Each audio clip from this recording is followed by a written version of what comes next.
ঠাকুর বলছেন সংসারে দুরকম স্বভাবের লোক দেখতে পাওয়া যায়। কতকগুলো কুলোর ন্যায় স্বভাব বিশিষ্ট, আর কতকগুলো চালুনির ন্যায়। কুলো যেমন ভুসি প্রভৃতি অসার বস্তু সব পরিত্যাগ করে, সার বস্তু যে শস্য সেইগুলি আপনার ভেতরে রাখে। সেই রকম কতকগুলি লোক সংসারের অসার বস্তু কাম কাঞ্চনাদি পরিত্যাগ করে সার বস্তু ভগবানকে গ্রহণ করেন।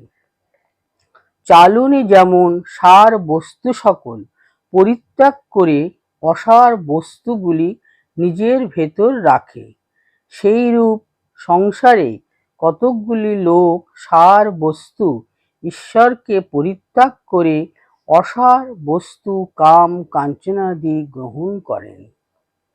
ঠাকুর আবার বলছেন মানুষ দুরকম, মানুষ ও মানহুষ। যারা ভগবানের জন্য ব্যাকুল তাদের মানহুষ বলে, আর যারা কামিনী কাঞ্চন রূপ বিষয় নিয়ে মত্ত তারা সব সাধারণ মানুষ। সংসারীদের মধ্যে সত্ত্ব রজ তম তিন গুণ আছে। সংসারীর সত্ত্বগুণ কিরকম জানো? বাড়িটি এখানে ভাঙা ওখানে ভাঙা, মেরামত করে না। ঠাকুর দালানে পায়রাগুলো হাগছে, উঠানে শ্যাওলা পড়ছে, হুঁশ নাই। আসবাবগুলো পুরানো, ফিটফাট করবার চেষ্টা নাই। কাপড় যা তাই একখানা হলেই হলো।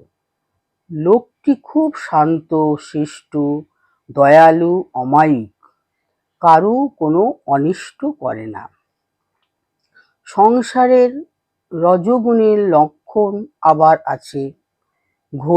ঘড়ির চেন, হাতে 2-3টি আংটি, বাড়ির আসবাব খুব ফিটফাট, দেওয়ালে কুইনের ছবি, রাজপুত্রের ছবি, কোনো বড় মানুষের ছবি, বাড়িটি চুনকাম করা, যেন কোনোখানে একটু দাগ নাই। নানা রকমের ভালো পোশাক, চাকরদেরও পোশাক, এমনি এমনি সব। সংসারী তমগুণের লক্ষণ নিদ্রা, কাম, ক্রোধ, অহংকার এইসব। কেউ কেউ সাপের স্বভাব, তুমি জানো না কখন তোমায় ছোবল দেবে। সেই ছোবল সামলাতে অনেক বিচার বিবেচনা করতে হবে, তা না হলে তুমি রাগে হয়তো উল্টে তার অনিষ্ট করে ফেলবে। তবে লোকের সঙ্গে বাস করতে গেলেই দুষ্ট লোকের হাত থেকে আপনাকে রক্ষা করবার জন্য ক্রোধের আকার দেখাতে হয়, ফোঁস করতে হয়, তা না হলে তারা অনিষ্ট করবে। কিন্তু সে অনিষ্ট করবে বলে উল্টে তার অনিষ্ট করা উচিত নয়। ত্যাগীর ফোঁসের দরকার নাই।